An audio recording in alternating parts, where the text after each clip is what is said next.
A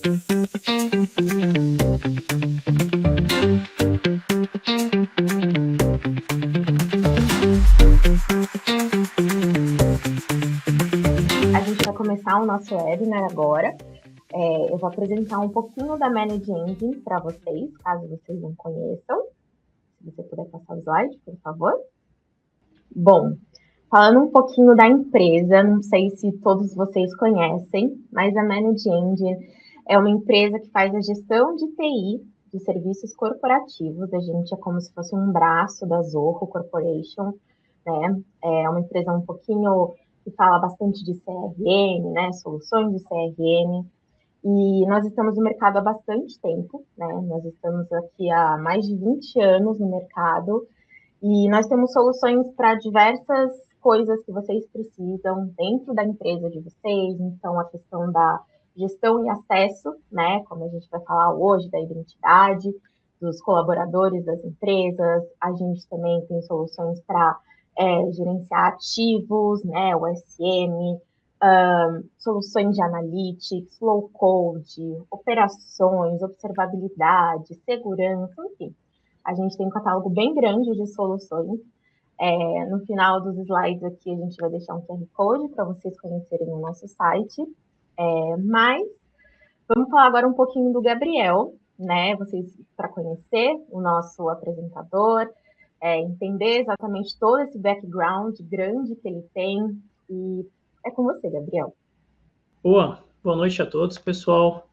É um prazer estar aqui, a convite do pessoal da Manage. Vou falar um pouquinho de mim, tá? E depois eu acho que a gente entra nesse papo aí, que é um papo bem legal, né? Como que é a parte de segurança de identidade, né? Para empresas, para pessoas, o quanto é importante a parte de identidade digital, né? Que a gente fala, né? É um tema velho, vamos dizer assim, mas que agora, recentemente, se tornou um dos dados mais importantes, né? A nossa identidade. Então, quando a gente fala de gestão de acessos, né? Gestão de identidade de acessos, a gente pensa que é só realmente o ciclo de onboard, de offboard, de manter o dia a dia das empresas, né, o perfil por função, mas vai muito além disso, né, o quanto vale um dado, né, o quanto vale um acesso a uma empresa. Então, fui convidado pelo pessoal, estou muito feliz de estar aqui com vocês. Meu nome é Gabriel Loschi, está aqui o meu LinkedIn, meu site. Eu sou um executivo com mais de 20 anos de mercado voltado à tecnologia e cibersegurança. Atualmente eu estou como CISO na Forsys, né, uma empresa voltada a digital business e cibersegurança. Sou bacharel pela Universidade de Santana, parte de ciência da computação. Tenho algumas pós-graduações e MBAs voltadas a desenvolvimento seguro, voltado a machine learning, data science, entre outras atividades aqui. Bem, certificações, eu tenho algumas também voltadas a desenvolvimento seguro, a segurança da informação e a parte de gestão e liderança executiva, tá? Então, fiquem à vontade, como a Juliana comentou, para mandar qualquer dúvida aqui. A ideia é ser um webinar mais descontraído, um webinar que a gente possa trocar, conversar, né? Eu trago a minha experiência, mas é sempre bom ouvir de vocês dúvidas e até mesmo sugestões e melhorias, né? Então, vamos lá, vamos começar a nossa agenda. Então, nessa agenda a gente vai falar um pouco do porquê da identidade é tão crítica no dia a dia de hoje. Na sequência, a gente já vem nas palavras-chave, né, de identidade digital, identidade de acesso. Quais são as palavras? O que são essas chuvas de letrinhas, né, que a gente tanto escuta voltado à parte de identidade digital, né, identidade de acesso. Na sequência, eu vou trazer alguns desafios e riscos reais, né, o que a gente vem vivendo aí no mundo, né, nessa parte de identidade de acesso. Tecnologia e boas práticas de identidade, o que a gente tem que fazer e criar um ciclo dentro da nossa corporação, né, das nossas empresas, para evitar esse tipo de risco. A parte de AI, né, de inteligência artificial, e o futuro da identidade digital, né, para onde a gente vai, quais vão ser os riscos, quais vão ser as melhorias, as inovações, a gente está preparado ou não, né? E, por fim, a conclusão aqui e a abertura para questões. Lógico que vocês não precisam esperar até o final para mandar qualquer pergunta, tá? Vocês podem mandar aí no chat, que a Juliana vai me interrompendo e a gente vai fazendo algo mais interativo, tá bom? Bem, entrando aqui, pessoal, né? Por que a identidade é crítica hoje, né? Se a gente for conversar e pensar, né? Antigamente, o dado, né, era o dado de acesso era um dado que estava sempre protegido por perímetros, né? Então, a gente tinha o nosso firewall, a gente tinha a nossa WAF, a nosso bloqueio de riscos de ataque, e o dado sempre estava dentro da corporação. A gente tinha muros, né? Vamos fazer uma ideologia aqui, a gente tinha muros e o dado estava dentro daqueles muros. Mas agora temos vários tipos de riscos, né? O muro já não é um desafio, né, para os novos atacantes, as próprias pessoas que estão entrando no nosso castelo, vamos fazer essa analogia, né? Então, são pessoas que podem vender esses dados, esses riscos, né, os nossos acessos, então acaba se tornando algo vulnerável, algo de fato com risco, né? Então, quando a gente fala dos nossos dados para o mercado, 90% desses ataques que acontecem, principalmente de 2024 para 2025, são explorando credenciais, né?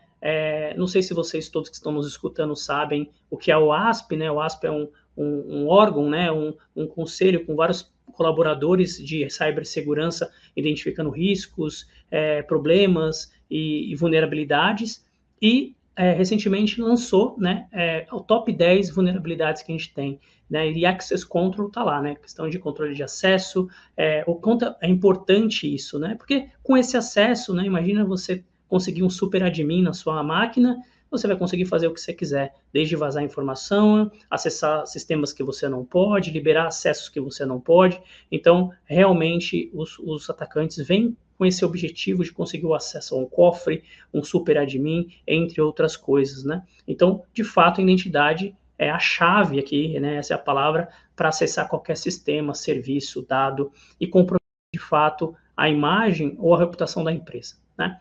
E aí, porque a parte de identidade é o novo perímetro, né? Como eu mencionei, né? Os perímetros que a gente tinha antigamente eram as bordas, né? Os perímetros externos de proteção, e agora a gente começa a ter que olhar mais internamente, de fato, para o perímetro de identidade, né? Antigamente a gente protegia a parte do muro e agora a gente olha internamente, né? Então, com a cloud, né? Você não tem mais um servidor dedicado para fazer essa proteção. Agora você tem parte externa que você não sabe como que é a proteção dessa cloud, né? A questão do trabalho remoto. Quem garante que essa pessoa que está aqui está tirando uma foto de um dado sigiloso? Então, são itens que a gente não tem controle, mas que a gente precisa criar barreiras e melhores práticas, principalmente voltadas à conscientização, para evitar esse tipo de risco, né? Então, o que sobrou aqui para proteger, né? Quem acessa e como acessa, né? Antigamente você tinha um controle, hoje você não tem. Então, você precisa sempre estar automatizando quem acessa o quê e como essa pessoa, quando ela acessa, para garantir que, de fato, só as pessoas ou serviços estejam adequados para aquele acesso. Vou dar um exemplo simples aqui. Você tem um sistema que antigamente ele se conectava com um banco de dados e era uma conexão full, ele tinha acesso full à tabela. Ele podia acessar todas as tabelas de ID, de dado, de endereço, CPF, RG, mas ele só precisava do endereço, né? A API que retorna para ele só precisava do endereço. E por que ele está acessando tudo, né? Então, esse é um exemplo de acesso saindo da pessoa, indo mais para o sistema. Então, a gente amplia um pouco mais o nosso controle de acesso por usuário, por serviço, por tecnologia, garantindo que quem acessa o que realmente pode acessar aquilo completo ou individual, tá bom? Então, por que, né, a identidade é crítica hoje, né? Eu trago alguns exemplos reais aqui que aconteceram, a grande maioria nesse ano, tá, pessoal? A gente tem um caso aqui, né, na parte da Colonial Pipeline, foi em 2021, tá? Esse caso é um caso bem, assim, amplo, conhecido, por isso que eu quis trazer ele. E o que aconteceu foi que um atacante, por via de um ransomware, paralisou toda a rede aqui dos Estados Unidos de oleoduto, né? E a causa foi simplesmente a VPN comprometida aqui, porque não tinha um MFA, né? E o MFA, sim, é de identidade, né? Não é um tema só de arquitetura, de segurança, né? Arquitetura e infraestrutura de tecnologia. É um tema de gestão de acesso, de identidade. Então, a gente tem que exigir que nossos sistemas, como que está a parte de multifator de autenticação? Como que está a parte de 2FA? Realmente a gente tem e está correta a parte da aplicação, né? Exemplo, para entrar na plataforma aqui que eu estou com vocês hoje, eu tive que configurar um segundo fator de autenticação no meu dispositivo. Então, é legal esse tema, como ele vem ganhando força, né? Se vocês forem ver o WhatsApp, há 2, 3 anos atrás, não tinha, né, o segundo fator, e eles colocaram. Então, é uma coisa meio que virou obrigatória, né, pessoal? Então, de fato, aqui existem ainda VPNs, existem ainda sistemas que não têm o segundo fator, não tem um controle, né, para validar que aquele usuário é aquele usuário mesmo.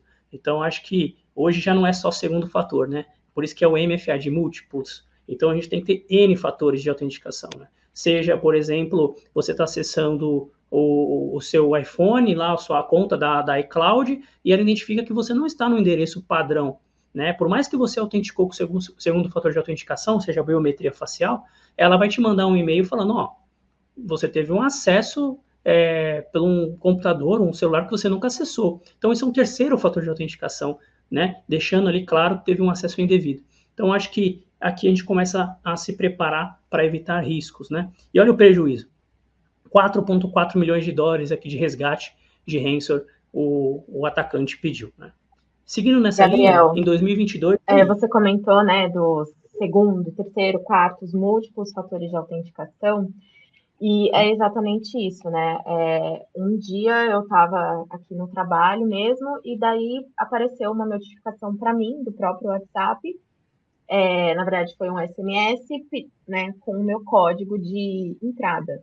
E aí eu já fiquei meio suspeita, né? Porque eu falei, acho que alguém está tentando, então, entrar na minha conta do WhatsApp.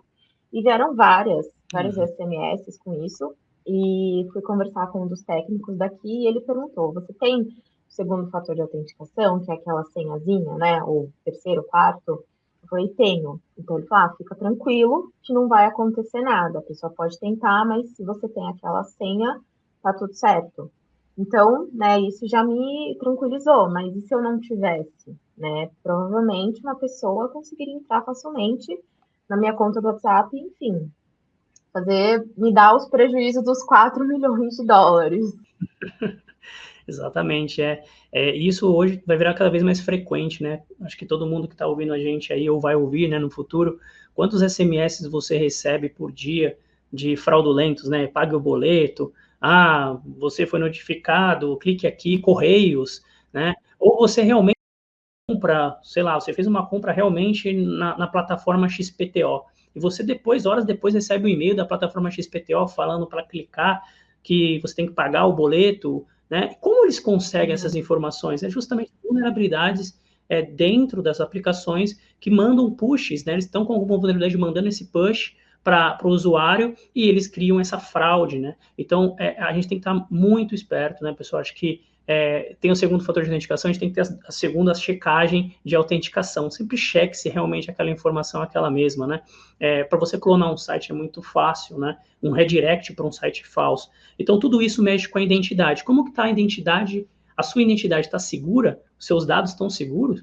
Provavelmente não, né? Eu acho que, para não falar 100% aqui, nome, CPF, endereço, e-mail, telefone, cargos, né, salários passados, isso tudo já vazou, né, por bases que foram invadidas e vazadas na Dark Deep Web e está de fácil acesso para todo mundo, né? E com essas bases, as pessoas simplesmente começam a mandar, né, e-mails falsos de phishing para você clicar, começam a tentar clonar o seu celular no WhatsApp, que não tem o segundo fator de autenticação, e ali olhar os seus contatos e começar a pedir algum tipo de Pix. Então, tem que tomar muito cuidado com nossos dados, né? Principalmente nossas senhas.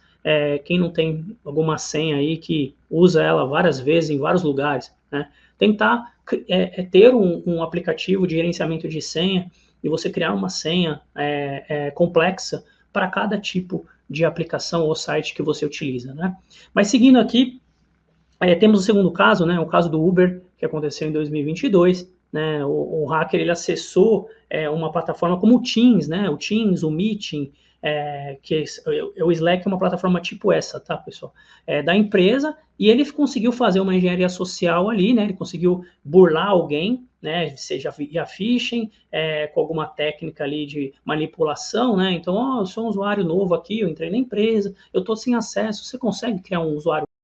Coisas do tipo, tá? Não foi esse caso que aconteceu, tá? Estou dando um exemplo para vocês. E ele conseguiu roubar as credenciais desse usuário, ele pode ter enviado um e-mail para alguém falando, olha esse arquivo, vê se está correto, por favor, eu acabei de criar essa imagem aqui de marketing. A pessoa clicou, Aí ele conseguiu o usuário e senha, né? Muitas pessoas ainda são inocentes, né? Vou te dar um exemplo. E mandamos um phishing com sorteio de um PlayStation 5 próximo a Black Friday, né? Criei um template legal, mandei, clique aqui para ser sorteado, e mandei para dentro de uma empresa que não tem tanto controle assim, né? De recebimento de e-mails externos. A pessoa foi, clicou, se autentique com o seu login e senha da companhia. Pum, já era. Você deu o seu login e senha para o atacante conseguir, justamente aqui o caso da Uber, né? E aí ele fez um vazamento massivo aí de códigos fontes, dados, e a reputação da empresa, né? A imagem da empresa fica marcada. Seguindo aqui, né, em 2021 também tivemos um caso famoso do LinkedIn, né, o dado de 700 milhões de usuários, inclusive o meu, foram expostos, né?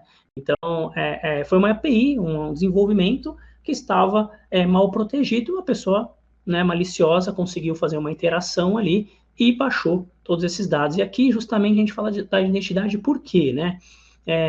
Essa API, ela tinha que ter uma segunda checagem, né? Ela não era só vulnerabilidade de aplicação, a gente fala de identidade aqui, por quê? Ela acessava o login e senha, ela tinha uma validação que deveria estar funcionando para checar se aquele usuário era aquele usuário mesmo. E ela não estava fazendo, então a pessoa conhecedora aqui de parte técnica de hacker acabou fazendo esse ataque de password spray ali, conseguindo a mudança das senhas e alterando e baixando os usuários, tá? Indo nessa linha, pessoal, recentemente eu acho que a grande maioria que viu, né, nos noticiários o caso da CIM, né, que era uma intermediadora, vamos dizer assim, de várias financeiras, de vários bancos, de várias empresas, e um usuário simplesmente recebeu uma oferta de R$ 5.000 pelo login, R$ 10.000 para executar alguns comandos internos, né? Então, o atacante não precisou nem se preocupar de aplicar um phishing ou aplicar alguma engenharia reversa ali para tentar fazer uma execução de comandos. Ele usou o próprio usuário real da empresa, um funcionário, né? Então, simplesmente, e o funcionário, né? A gente vê a entrevista, a gente vê que ele realmente foi inocente, né? Ele não achou que aquilo era um problema, porque o atacante provavelmente falou que era um técnico ou coisa do tipo, e ele acabou aceitando ali por R$ 15.000 um vazamento aí que passou, né, dos seus 1 bilhão de reais, tá, pessoal? Afetando 22 instituições financeiras. Então, olha o tamanho de um ataque por um simples usuário e senha, né? Então, olha como a identidade, né, a parte de acesso é tão importante ao coração aqui, que vai dar um possível vazamento, né, um possível risco para uma companhia, e a gente começa a ter cenários que a gente não tinha antes, né? Esse caso é um caso de insider, mas é um insider diferente, né? Ele não é uma quadrilha que contratou alguém para estar dentro da companhia para atacar e vazar coisas. Era um próprio funcionário que foi manipulado ali e acabou entregando, né, suas credenciais para fazer um tipo de ataque inocente, né? Então, seguindo aqui, pessoal, a gente entra um pouco, vou dar um briefing, né, do que é aqui os conceitos chaves, né, de identidade de acesso, né? IAM em inglês, né, e GIA em português, né, gestão de identidade de acesso. E eu vou falar um pouquinho sobre a chuva de letrinhas que a gente tem, né? Eu vou dar um briefing aqui do que é cada chuva de letrinhas, algumas conhecidas, algumas não.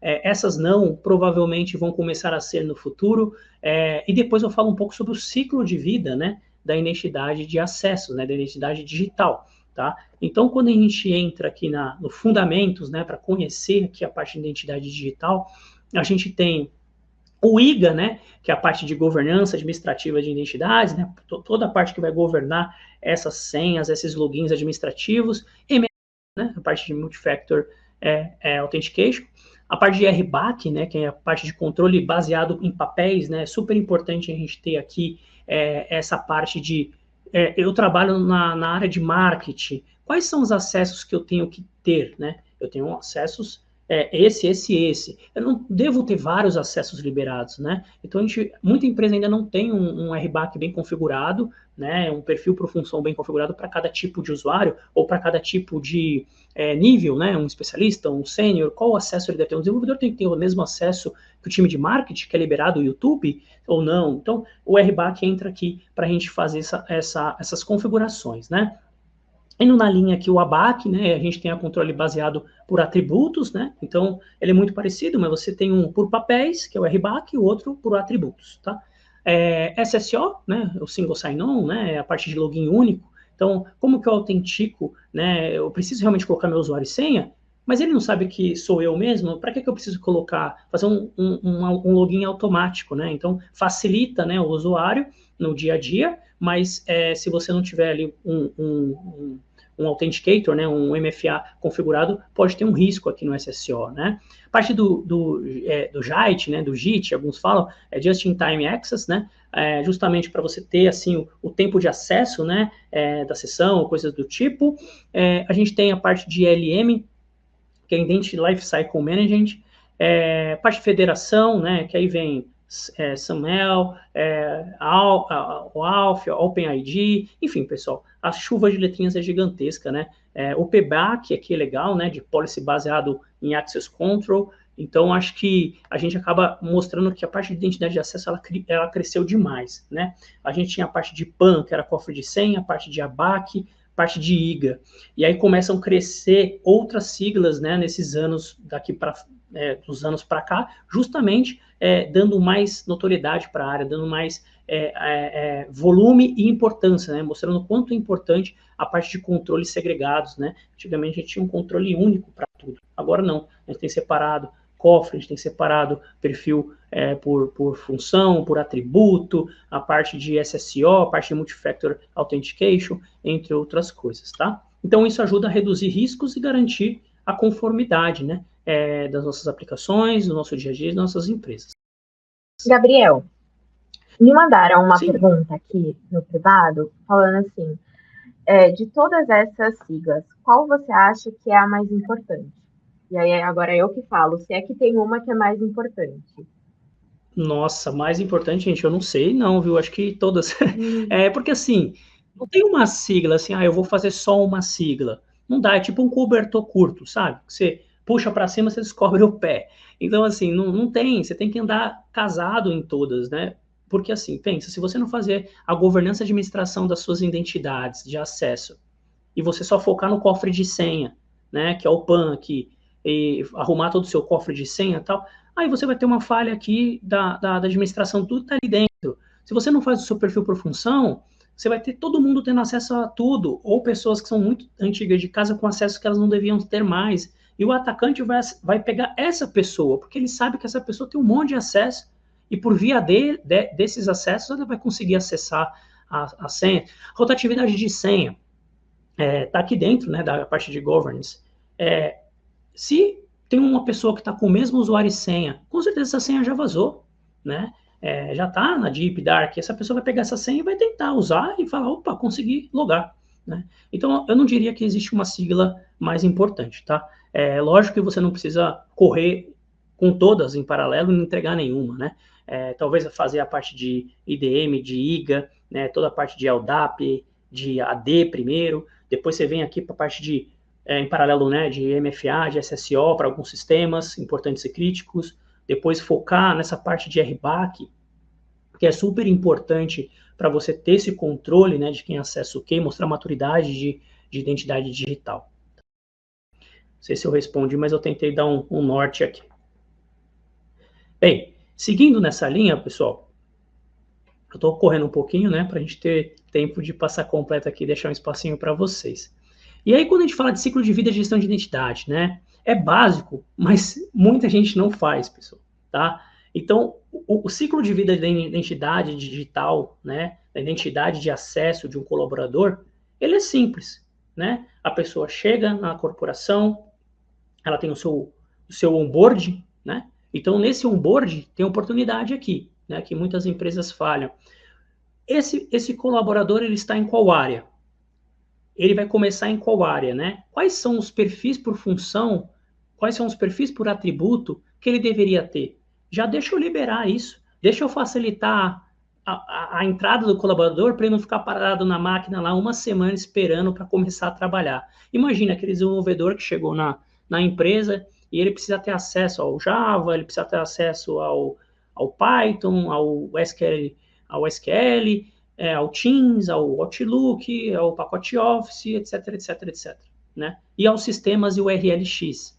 Aí ele tem que ficar abrindo chamado, pedindo, semana a semana, cada semana é uma coisa diferente, né? E aí ele começa a gerar produtividade depois de quase um mês. Então, a empresa perdeu com isso, a empresa perdeu dinheiro com isso, né? Se a gente for parar para pensar. Então, arrumar esse onboard do colaborador é super importante, tá? Esse pacote por área, esse pacote por tipo de profissional, tá bom? Aí vem as questões de autenticação, autorização, né? O que ele pode acessar? Realmente é ele que está acessando? Tem um fator de autenticação, parte de gerenciamento de senhas, né? Para de fato instruí-lo e como ele deve gerenciar esse tipo de senha. Compliance, né? Então, auditorias de compliance, validando todo o ciclo de identidade de acesso. E, por fim, o offboard, né? Ele saiu da empresa, ele não tem mais um relacionamento com a empresa. Como que é esse desligamento? É imediato, né? Tem essa comunicação com o RH, o time de identidade de acesso tem que ter uma comunicação muito ampla, muito rápida e muito assertiva com o RH. Entrou um colaborador, você recebe uma notificação, você tem uma ferramenta automatizada, essa ferramenta já vai verificar qual é o perfil do colaborador, liberar os acessos correspondentes, para facilitar a vida do gestor, para facilitar a vida do novo colaborador. E para desligar a mesma coisa, né? O colaborador está saindo da empresa, ele teve alguma suspeita, né? Ele é um risco para a companhia, vamos dizer assim.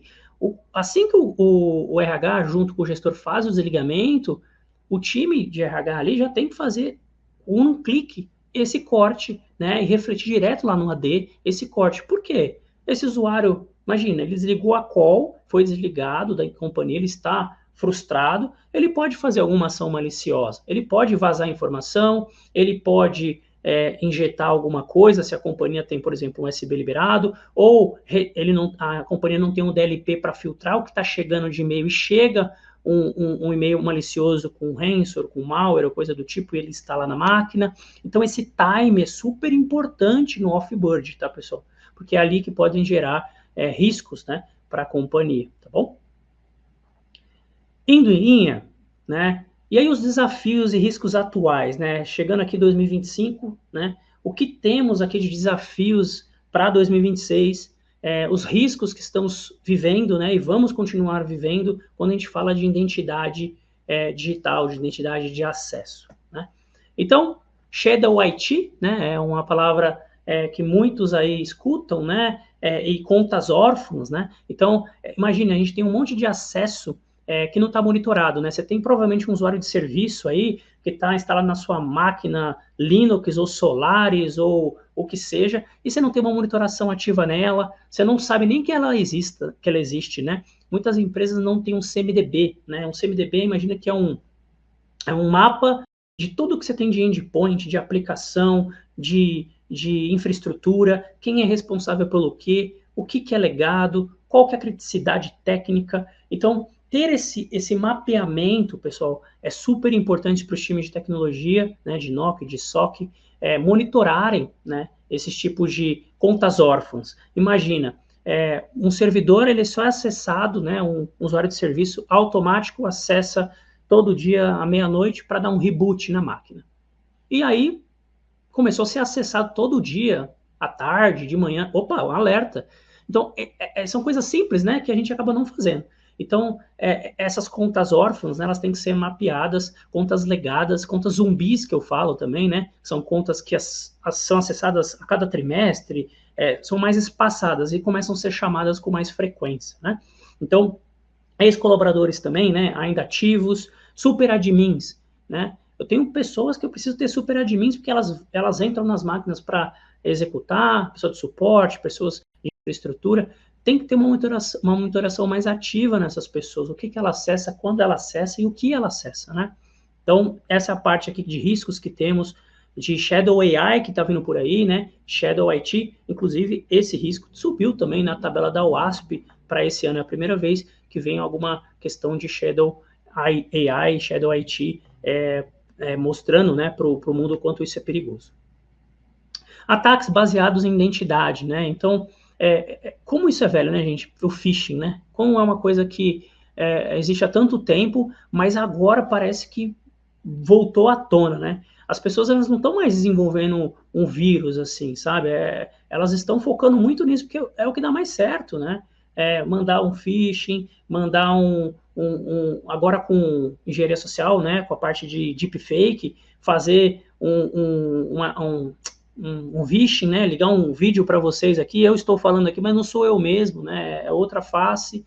Para onde a gente vai parar, né? E aí a gente entra nessa parte de identidade, né? Visual, identidade digital, identidade pessoal, né?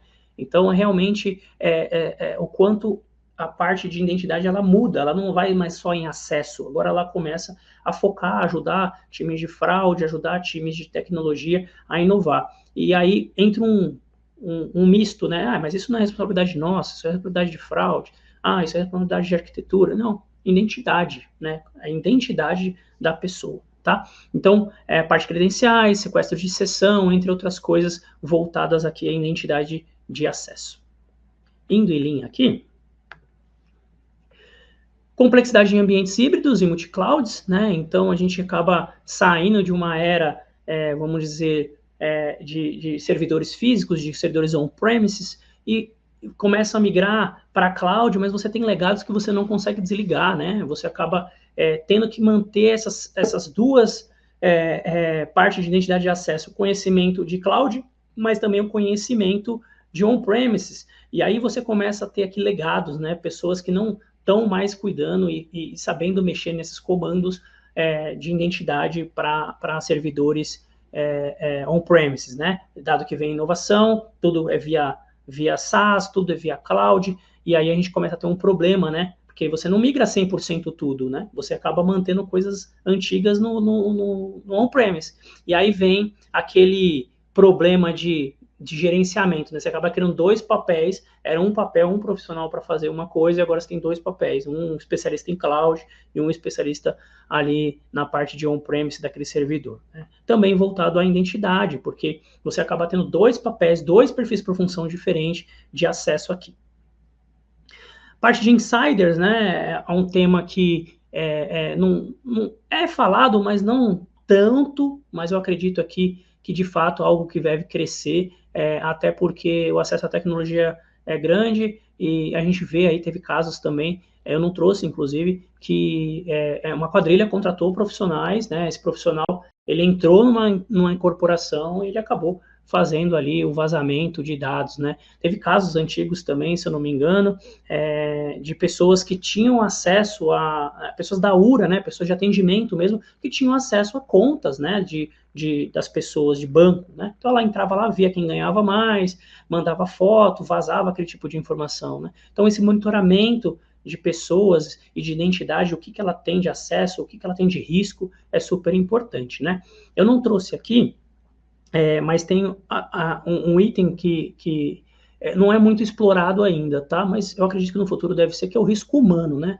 Ele é um pouco misturado com a sigla UEBA, né? O EBA, mas é o risco humano. Quanto que eu consigo medir o risco humano do colaborador? Exemplo, eu, Losk, entrei na companhia, qual é o meu risco? Eu tenho um risco? Qual que é o meu score de risco? Entendem? Para onde a gente vai, pessoal? Tipo, cada colaborador provavelmente deve ter um score no futuro de risco para ter uma monitoração mais ativa, um acesso mais restrito. Então, isso ajuda a evitar algum insider, por exemplo, tá? Indo nessa linha, né, riscos emergentes aqui com AI, né, como eu mencionei, parte de deepfake, deep voice, algo que não é mais difícil, né? Um monte de site grátis aí, você consegue se passar por um monte de ator famoso, né? Se eu não me engano, você com 1 minuto ou 30 segundos de fala de alguém, a minha fala, por exemplo, aqui, dá para você clonar a minha voz, né? Então, não vai ter mais aqueles phishings de clique, né? As pessoas vão começar a ligar, vão começar a ligar de videochamada e a pessoa vai acabar caindo, né? Então, a gente entra aqui num risco voltado à identidade visual, né? Digital, como a gente está trazendo aqui no tema de hoje. Que, na verdade, isso já até aconteceu, né? Foi uma empresa em que o CEO, né, uma pessoa, enfim, um cybercriminoso se passou pelo CEO para falar com a pessoa que, enfim, Você passou tudo, abriu os dados. Perfeito. Foi no Reino Unido, tá, que aconteceu isso. Foi um hacker, ele se passou para o CEO da empresa, ele fez uma reunião no Teams, chamou todos os diretores, se não me engano, o CFO também, e pediu uma transferência para o CFO, e o CFO fez, né? Então, olha o nível, né, pessoal? E isso foi, acho que no ano passado, tá? Então, a gente já evoluiu muito mais. Então, assim, é realmente uma coisa que... Qual que vai ser o segundo fator de autenticação para validar que a pessoa é ela mesma agora, né? Tanto as companhias, né, como nesse caso foi o Team, né, Microsoft, a Apple, Google, enfim, entre outras, vão ter que aprimorar essa validação de vídeo, né? O WhatsApp, né, ele vai ter que aprimorar, a pessoa que está ligando, ele detectar que é uma fraude, né? Então, hoje as pessoas conseguem emular. Então, eu consigo, no meu notebook, emular uma imagem diferente na minha webcam, né? E aí vocês vão ver, porque eu não estou no software aqui, né? Não estou no Teams aqui, mudando, eu estou emulando no meu hardware, né? Então a minha webcam é meu hardware e eu estou mudando a configuração dela para que ela mostre outra coisa. Isso não dá para controlar. Então vai ser bem difícil mesmo a gente conseguir essa nova era no futuro, tá, pessoal? Exposição por falta de governança, então falta de revisões periódicas e segregação de funções. Então aqui é o que eu comentei para vocês, né? A governança de usuário, de função, do que acessa, uma monitoração mais ativa, ela é necessária, tá? Eu vejo pouco isso na parte de identidade de acessos, né? As pessoas fazem bonitinho, onboard, offboard, faz o perfil por função, né? Quem tem mais maturidade, parte de cofre de senha, mas aí não tem essa monitoração, né? Você não tem indicadores mostrando quem acessa o quê, qual o risco, questões de usuários de serviços zumbis, usuários de serviços inativos, né, por muito tempo e foram ativos. Então, a gente tem coisas básicas que ainda são um problema, né? Então, essa parte de exposição por falta de governança, ela acontece bastante. E eu vou dar um exemplo simples, né? Se eu entrar numa Dark Deep Web aqui agora,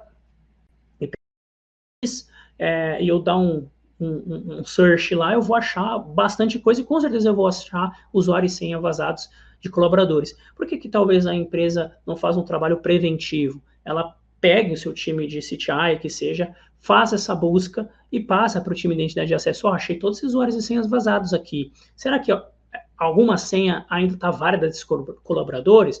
Vamos pedir para resetar? Ou faça essa checagem antes, vê se está acontecendo. Faça a checagem automatizada para a gente evitar qualquer tipo de risco. Então, acho que assim a gente consegue se prevenir. Vou dar um exemplo para vocês, que eu não sei se vocês sabem, é muito antigo, mas vale a conferir. Você tem um dispositivo Android, iOS, não importa, né? Dentro de configurações, você consegue ir em senhas, nas suas senhas. Quando você for lá nas suas senhas, ele mostra, né, quais as senhas já foram vazadas suas, qual senha é muito fácil, qual senha está sendo reutilizada e tem risco. Então, você consegue, lá no próprio sistema operacional ali, ter essa checagem para você, no seu uso pessoal, melhorar isso, né, corrigir esses riscos que você possa ter, tá bom? Bem, pessoal, seguindo aqui, vou dar uma acelerada, porque a gente tem mais 15 minutinhos, mas a tecnologia e boas práticas de identidade, né? Para onde a gente vai aqui de tecnologia e ter boas práticas para o dia a dia, para ser uma coisa, de fato, sem risco, né?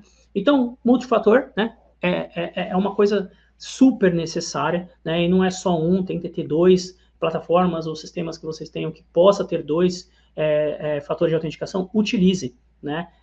Coloquem os grandes players, como eu falei, de Microsoft, Google, entre outras, mostram isso, né? Então, se você, a própria Gil deu um exemplo aí, né? Ela recebeu uma notificação, então coloque um outro e-mail ali de notificação para ser avisado, tentem usar ao máximo essa solução, habilitem para tudo, porque de fato é algo que vai ajudar você a não tomar um ataque, né? Vou dar um exemplo. Eu estava dando uma aula, né, eu sou professor na Impacta, dou aula de Offensive Security lá, e eu estava dando uma aula e um aluno recentemente me perguntou assim, né, ele falou, eu estou fazendo um teste, né, eu sou um hacker do bem, estou fazendo um teste para uma empresa para tentar invadi-la, eu consegui invadir, né, eu consegui a senha, o usuário e senha da pessoa, consegui fazer uma interação e descobri a senha dela, mas eu estou justamente barrando no fator de autenticação, porque o fator de autenticação chega em SMS para o celular da pessoa, e eu não consegui pelo menos clonar, né, o chip, o SMS para conseguir o acesso ao fator de autenticação. Então, eu parei nessa barreira. Olha que legal, né? Então, graças à identidade de acesso, o hacker chegou até um momento só, ele não conseguiu passar para adentrar na empresa, tá? SSO, né, o Single Sign-On, então é uma experiência muito boa para o usuário, né? Vou dar um exemplo. Você está aqui no Outlook e aí você abre o SharePoint, né? Você não precisa colocar a senha de novo, ele já sabe que você está logado e ele autentica. Mas lógico, antes dele fazer isso, ele já sabe que realmente você colocou login e senha, você é você mesmo, você já autenticou e confiou essa máquina àquele autenticador, não precisa pedir toda vez uma autenticação, esporadicamente ele vai pedir. Então o Single Sign-On te ajuda a isso, a ser uma coisa leve, você não tem que ficar digitando toda hora a senha, mas lógico, ele confiou naquele dispositivo, ele confiou naquela localização e ele confiou que você colocou o segundo fator de autenticação e marcou, não precisa pedir novamente para essa máquina, né? RBAC e ABAC, então parte de papéis e atributos, como eu mencionei, né? Você é um analista sênior, você é um diretor, você é um superintendente, então são perfis diferentes, e também você tem acesso a X sites, a X sistemas, porque você é de marketing, e você é de tecnologia, você tem acesso a Y sistemas, né? O PAN, né? Então a parte de maior privilégio aqui, né? Principalmente acessos de contagem de MIMS, né? Acesso a usuários de serviços importantes dentro do cofre, então criar toda a parte de privilégio aqui é super importante para você ter um controle de quem tem acesso a esse cofre e quais são os usuários que estão ali dentro desse cofre, né, desse gerenciamento, como eu mencionei. Automação em workflows inteligentes, então provisionamento de automações, né, então aqui a gente sai um pouco do só executar, só mapear, para automatizar, né? Então, tentar fazer esse fluxo que eu disse para vocês, por exemplo, de fazer um fluxo junto com o time de Threat Intelligence, para trazer qualquer risco e vocês já fazem ali uma validação automática no sistema de vocês para ver se tem alguma senha vazada, buscar, né, coisas que estão sendo mais comunicadas com os times no onboard, um usuário que está começando já automatizar esse onboard deles. Então, aqui é o ponto que vocês vão ganhar muita credibilidade por automatizar processos e facilitar e evitar riscos, né? Prevenir riscos, tá? A auditoria contínua, né, e compliance é um item que tem que ter em qualquer área, eu acredito, porque pela auditoria contínua, né, você não precisa chamar só um auditor, você pode auditar, né, você parar um tempo do seu dia a dia, ou do seu mês, ou o que for, você separar para olhar os seus processos, buscar melhorias, né, aprender com erros. Então, aqui é algo que a gente peca, né, que a gente está só no dia a dia atuando e a gente esquece de olhar, auditar nossos itens, né, verificar essas segregações de funções, verificar as questões regulatórias, as melhorias, né, aonde o mundo está indo, né? Eu comentei, a OASP lançou os riscos mais críticos. Pô, mas eu vou olhar o OASP, eu sou de identidade de acesso, eu não sou de gestão de vulnerabilidade. Tem que olhar. Ali está mostrando aonde está tendo os maiores riscos, né, os maiores ataques, o que a gente tem que se preocupar como empresa. E a identidade faz parte disso, né? E por fim, aqui a parte de Zero Trust, né, pessoal? É uma palavrinha que todo mundo fala, né? Que é a confiança zero, né? Traduzindo diretamente aqui do inglês para o português, né? O quanto que nós, né, pessoas, empresas, temos que ter confiança zero, né? Chegou um e-mail para mim, eu vou clicar, deixa eu checar se realmente esse e-mail é verdadeiro, deixa eu checar o domínio que veio aqui, né? Se ele é arroba a minha empresa mesmo, faltou um S no final da minha empresa. Então, ter confiança zero em tudo, desde a aplicação, do login da aplicação, quando ela está exposta, né? A monitoração, desconfiem, né? Porque é a desconfiança que vai fazer a gente ter uma melhor base, né, em tudo, tá bom? Então, políticas de dinâmicas baseadas em risco e contexto, como eu mencionei. Gil, eu tô correndo, viu? Eu sei do tempo aí. Pessoal, tá acabando já, tá bom? Então, aqui para Zero Trust, então aqui é realmente, né, tem uma requisição via network aqui, e a gente fala aqui, nunca confie, sempre verifique, né?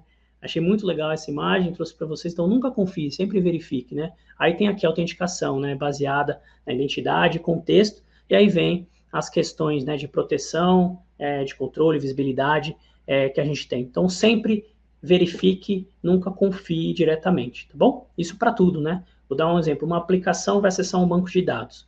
né? Antigamente a gente só ia fazer a requisição direto. Agora não, deixa eu checar se essa requisição é verdadeira. Realmente, o que eu passei lá, o login e senha que eu passei lá no front-end, lá na tela, é realmente o que está indo no back-end para devolver a informação, ou teve uma manipulação ali de usuário e senha? Ah, deixa eu verificar realmente que essa pessoa, colaborador que está entrando, ele está tendo ali os perfis necessários após a entrada dele, está correto, ou liberou coisa a mais, né? É um simples processo que pode ter falhado, né? Então a gente tem que sempre ter esse senso de sempre verificar e nunca confiar, tá, pessoal? Principalmente com a AI agora, né?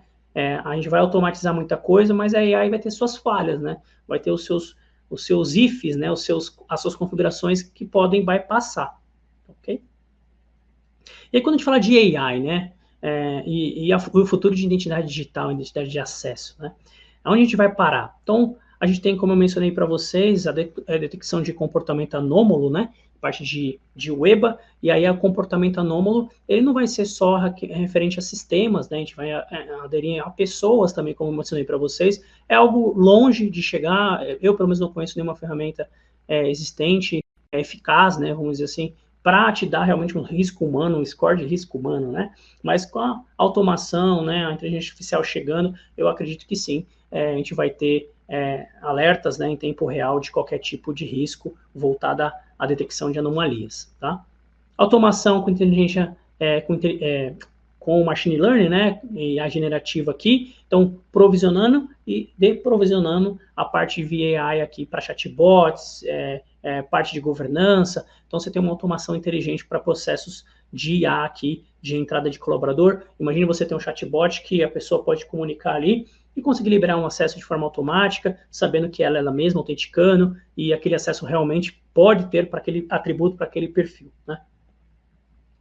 Autenticação contínua, então a validação dinâmica baseada em biometria, né? Então, isso, não só biometria, tá? Mas comportamento também, né? Então, o que vai acontecer bastante, e que eu acredito no futuro, da parte de identidade digital que vai evoluir eu sou eu mesmo, eu falo dessa forma, eu tenho esse de errar bastante o C cedilha, então você começa a sair de um mundo de só validar a face, né, e a voz, mas para validar também o comportamento, né, a hora que você loga, o jeito que você digita, o que você acessa, para gerar possíveis alertas diferentes do que é você, tá? Isso provavelmente virá também há uns próximos anos, acredito, não deve ser algo tão longo não, porque é um fator de autenticação, vai ser um fator de validação que vamos precisar, né? Porque já que Deepfake, Deep Voice vem com tudo aí, agora a gente precisa ter alguma coisa para ver que realmente é aquela pessoa mesma, né?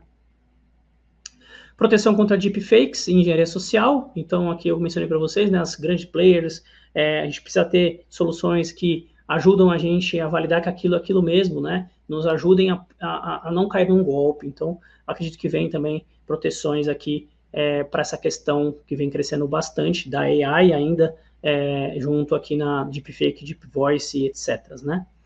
A identidade descentralizada, que a gente chama de SSI, mais uma siglinha aí, né, então, blockchain, a parte de credenciais verificadas para maior privacidade, então entra forte aqui não só uma validação focada em MFA, mas a gente pode ter também outros tipos de validação, tá? E para finalizar, pessoal, eu trago uma frase aqui para a gente refletir, né? Então, a segurança começa e termina na identidade, né?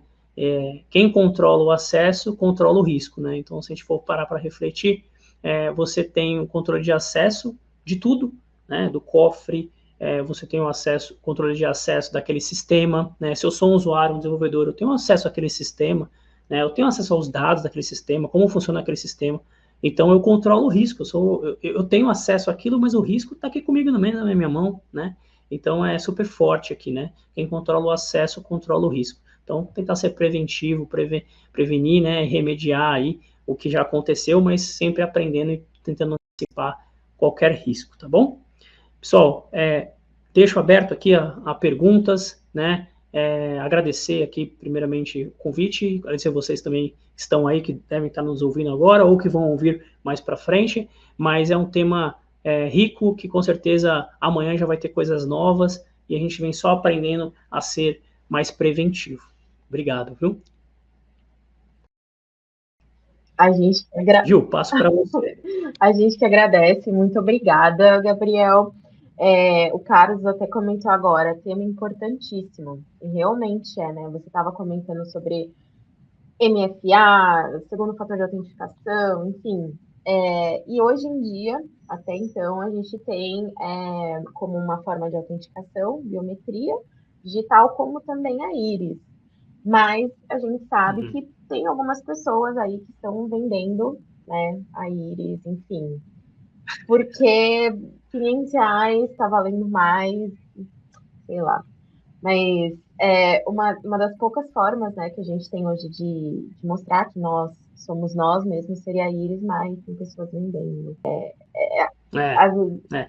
O Brasil, ele é um país, assim, que eu brinco que a gente é estudado pelos outros países, tá, pessoal? Não sei se vocês sabem, mas o Brasil é onde tem maior fraude e inovação, né, e tendências de ataques nesses sentidos de fraudulentas e tudo mais. Porque realmente a gente tem um ecossistema bancário, um ecossistema muito, muito complexo, tá? E isso é bom, tá? É muito inovador, né? PIX, né? Drex e assim vai indo. E aí vai gerando o quê? Facilidade para fraudadores se inovarem e melhorarem, né? Então, realmente, né, a questão de íris. A China é legal, né? A China, não sei se todos sabem, mas você paga com a palma da mão, né? Em grande maioria dos estabelecimentos, tudo palma da mão. Então, mostra o quanto é desenvolvido, né? E as pessoas acabam, lógico, né? Vão conseguir no momento, mas tem calor, tem as linhas. Então, a íris não é só um fator bom, mas a palma da mão também, ela ajuda bastante e é difícil de dificultar, você não consegue clonar, porque tem essas questões de o leitor, ele lê realmente o calor, ele lê realmente os vasos, é uma coisa bem de futuro, mas que um dia deve chegar para cá também. Gabriel, fizeram uma pergunta aqui. Para uma empresa que quer começar a gestão de identidade, por onde começar? Boa, perfeito. Excelente pergunta. Eu começaria primeiro pelo mapeamento de áreas, caso não tenha, né, o mapeamento de todas as áreas. O RH vai ser um excelente aliado para te passar esse tipo de informação, né? Quem está em qual área, quem são os usuários ativos, quem não são. Depois de você ter esse mapa, valida esse mapa, porque pode ter coisa errada que você vai ajudar o RH nisso. Crie um fluxo com o RH de quem chegar, né, ter esse aviso junto com o time de suporte também, né, o time de infraestrutura da liberação da máquina e do login e senha dessa pessoa. Até valide como que é enviado esse login e senha desse colaborador, né, se não é algo via SMS, cartinha ou coisa do tipo, né? A ideia é que o colaborador receba algo privado e ele recebendo essa senha, ele troca no seu primeiro acesso. Recebendo isso, você automaticamente já sabe quanto vai ser o onboarding e você começa a montar esse processo de perfil por função, né? Que aí é um lugar que você vai chegar de fato e ter algo automatizado e conseguir mostrar quantos perfis tem para a área tal, quantos foi desligado, o offboard que eu mencionei também alinhado com o RH. RH, vamos criar um chat aqui no Teams, o que seja.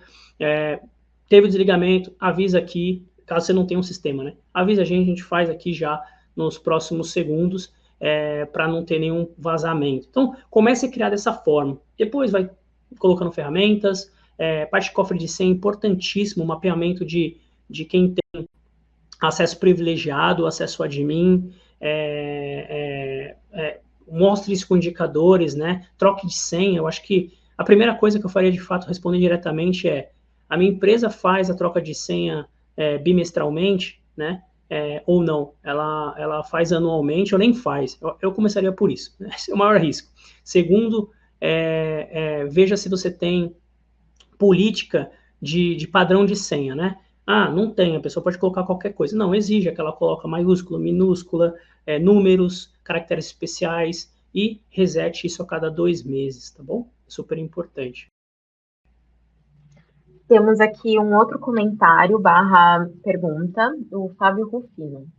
Passando da parte dos usuários e indo para a área técnica, qual cultura seria mais indicada para a verificação da superfície de ataque de uma empresa, para ser mais proativo nesse controle de acessos? Então, deixa eu ver se eu entendi aqui. Temos um ataque na companhia, e como controle de acesso preveniria isso? É isso, Gil? Esse finalzinho? Repete para mim. Qual cultura seria mais indicada para a verificação da superfície de ataque de uma empresa? Tá bom. Cultura. Bem, vou falar primeiro do tema de cultura, depois eu falo um pouco da superfície de ataque, tá? Eu acredito que a parte de cultura ela é fundamental, né? A gente tem que... Conscientização e cultura é um tema em qualquer matéria, tá, pessoal, de cibersegurança ou riscos, no geral. Tem que ter uma cultura de conscientização na companhia, de phishing, de padrão de senha, de questões de golpes, né? O que tem acontecendo de golpes por aí, tendências. Ensinar as pessoas, né? Esse tipo de webinar que a gente está tendo aqui, por exemplo, são coisas que as pessoas precisam ter, né? Porque parece simples, mas as pessoas acabam clicando ou fazendo errado, né? Então, talvez se aquele colaborador da CIM tivesse tido uma conscientização, muito provável ele não teria vendido a sua senha, né? Então, são coisas simples, mas que ajudam a não ter problema. Na questão de perímetro, né, é muito amplo, assim, pessoal, para falar o que colocar, né, porque vai em outras matérias, né. Então, por exemplo, vamos falar aqui da parte de proteção ali de SOC, de NOC, né. Então, camadas como um WAF pode ajudar você a impedir um ataque massivo, questões de Big IP também, mas na questão de identidade de acesso, eu acredito que, de fato, um MFA ali na borda, ele apoie vocês a não sofrer um possível problema. Foi o caso que eu dei de exemplo do aluno que estava fazendo um pentest, ele acabou sendo barrado ali, e aí ele foi para outro caminho para tentar explorar, tá? Você comentou da conscientização, né? No mês passado, nós tivemos um podcast aqui da IME que a gente estava falando exatamente sobre cyberataques, né? Prevenção, etc. E daí, uma das nossas convidadas fez um comentário que faz total sentido, né? Que outubro é muito conhecido por ser o mês da conscientização, né? Da segurança cibernética. E ela falou assim que não adianta ter um mês específico para isso. E conscientização tem que ser como ir à academia. Não adianta você ir um dia, ficar lá 24 horas malhando, esteira, supino, não sei o quê, e o resto do ano não fazer nada. Tem que ser uma coisa constante, uma vez por semana, 2 vezes por semana, porque senão não faz efeito, né? A conscientização tem que ser sempre. Exato, e conscientização também tem tendências, né? Também tem inovação. Porque hoje eu estou falando de deepfake, amanhã eu estou falando de risco humano, né? Como você deve ter o seu padrão de rotina, de trabalho, de digitar. Então, é um tema, nasceu uma área, de fato, de ajudar a prevenir, a remediar e a prevenir riscos, né? E é o que você falou, hoje é deepfake, amanhã a gente não sabe o que que é. Então, né, assim como as tecnologias evoluem, né, os cybercriminosos também se aprimoram e evoluem com táticas para... Isso é o triste, né? Parece que a gente sempre está num ciclo, né? Eles inventam o risco e a gente corre atrás para remediar, né? Eu queria muito ver isso ao contrário, né? Que a gente não se, parece que a gente cria coisas para resolver problemas, né? E não inova coisas para prevenir problemas. Então, acho que precisamos começar a inovar, né? Tem o caso que eu dei agora de exemplo lá, de criar uma aliança, né, entre time de CTI e identidade de acesso para prevenir possíveis riscos que podem acontecer. Então, para que a gente está esperando isso antes que um atacante malicioso faça isso? Opa, deixa eu ir lá e testar aqui. Então, acho que a gente pode ser mais preventivo e menos remediativo, vamos usar essa palavra, não sei se existe, mas ao invés de remediar o problema, vamos ser preventivos. Uhum. Fizeram aqui um comentário, já estamos analisando como prevenir os ataques usando biometria. Né? Mas é exatamente isso. Hoje a gente usa biometria, mas amanhã a gente vai usar outras coisas, porque né, os cybercriminosos vão evoluir. A biometria, sim, ela não é 100% segura, né, pessoal? O que ajuda a ser seguro são, de fato, os devices, né, que não são manipulados. Vou dar um exemplo. Se eu pegar um device puro Android, né, que não seja das marcas que a gente conhece aí, porque existem Androids puros mesmo, eu consigo entrar em todo o kernel dele, né, em toda a linguagem dele e manipular as coisas. Então eu consigo usá-lo como um hardening, né? Eu consigo manipular a webcam dele para mudar o meu rosto, né? Aí vem o que eu falei para vocês que as grandes têm que fazer talvez aqui, né? No Teams, no Meeting, etc. Um banco, por exemplo, ele não confia na imagem, né, que está ali por trás, né? Provavelmente ele vai derrubar o aplicativo, porque ele vai falar, opa, esse aplicativo aqui está rootado, né? Você rootou, você mexeu, não confio nesse dispositivo. Aí ele não vai deixar nem se abrir o app, ele vai crashar o app. Mas agora você está com o dispositivo original, ele tem essa autenticação, que é ele mesmo, não teve manipulação, você vai conseguir abrir o aplicativo do banco, e quando ele vai autenticar a biometria, ele não simplesmente só vê que você é você mesmo, ele manda para uma outra empresa, essa outra empresa tem os dados, tem a questão da triangulação do rosto para validar se você é você mesmo. Tudo que eles pedem, né? Vira o rosto para o lado, vira para o outro. É justamente para validar que você é você mesmo e não uma máquina, né? Mas com certeza virão melhorias futuras referente à biometria, eu tenho certeza, porque realmente é algo que está virando muito perfeito, né? Essa quebra. Sim. Bom, mais pessoas têm alguma pergunta, alguma questão? Aproveitem enquanto o Gabriel está aqui, porque depois é um pouquinho mais difícil. Deixo aberto também o LinkedIn aí, né, como eu mencionei lá no primeiro slide. Quiserem me seguir, tirarem dúvidas futuras de outros temas também, fico à disposição, tá, pessoal? Bom, eu vou passar se você puder passar para o próximo slide, Gabriel, enquanto eu vou finalizando, a gente vai finalizando aqui, né? Daí eu vou, caso alguém tenha dúvidas, esse é o tempinho aí para digitar e perguntar. A Managing Engine queria muito agradecer a todos vocês que estavam aqui com a gente, assistindo. Agradecer principalmente ao Gabriel por ter aceitado participar, ser o nosso host, ser o nosso palestrante aqui do webinar de hoje. Muito obrigada, Gabriel. Obrigado a vocês. Queremos deixar também o contato dele, né, aqui do LinkedIn, caso vocês queiram. Aí um pouquinho o site da Managing Engine, o QR Code. E é isso, gente. Muito obrigada a todos vocês que participaram. Até uma próxima. Esse webinar vai ficar gravado, tá? Então, futuramente vai estar lá no YouTube. Fiquem tranquilos. Boa. Obrigado, pessoal. Obrigado, Gil. Se vê na próxima. Até a próxima, Gabriel. Tchau, tchau, pessoal.